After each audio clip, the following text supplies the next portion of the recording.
Hello bachcho, let's see this question. A solution of H2SO4 is 31.4% H2SO4 by mass and has a density of 1.25 gram per ml. The molarity of H2SO4 solution is dash molar m, जो कि है nearest integer में हमें answer निकालना है और given molar mass H2SO4 का दिया हुआ है 98 ग्राम पर मोल। चलिए इस क्वेश्चन को सॉल्व करते हैं बच्चों। और सबसे पहले तो हम ये देखते हैं कि इस क्वेश्चन को सॉल्व करने के लिए हमारे पास कौन से की कॉन्सेप्ट की आवश्यकता है। तो वो की कॉन्सेप्ट है बच्चों मोलारिटी। मोलारिटी निकालने आना चाहिए और मास परसेंटेज के बारे में हमें चीजें पता होनी चाहिए।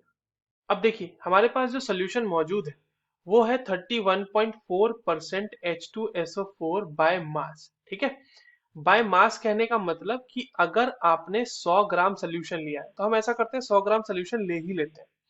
100 ग्राम सोल्यूशन अगर हम ले लेते हैं तो 100 ग्राम सोल्यूशन में हमारे पास 31.4 ग्राम मौजूद होगा क्या H2SO4। यानी कि अगर मैं number of moles of H2SO4 निकालना चाहूँ तो वो हो जाएगा 31.4 ग्राम डिवाइडेड बाय 98 ग्राम पर मोल। जो उसका मोलर मास है वो हमारे पास क्वेश्चन में गिवन भी है। इसको अगर हम लोग कैलकुलेट करें तो ये 0.3204 के आसपास आएगा ये। ठीक है, अब देखिए हमने 100 ग्राम सोल्यूशन लिया है। डेंसिटी इज इक्वल्स टू क्या होता है, मास अपॉन वॉल्यूम। तो वॉल्यूम ऑफ सोल्यूशन निकालने के लिए हमें क्या करना पड़ेगा, मास को डेंसिटी से डिवाइड करना पड़ेगा।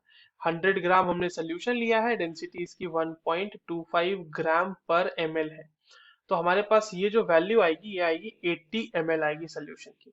अब मोलारिटी निकालनी बहुत ही आसान सी बात है। Number of moles of H2SO4 divided by volume of solution.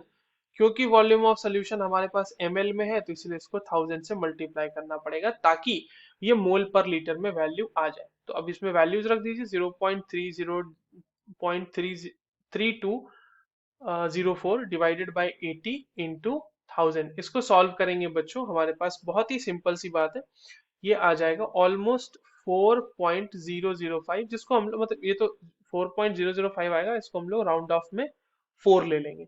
So the concentration or the molarity of the solution will be 4 molar. So the correct answer for this question will be 4. I hope you understood this well. All the very best.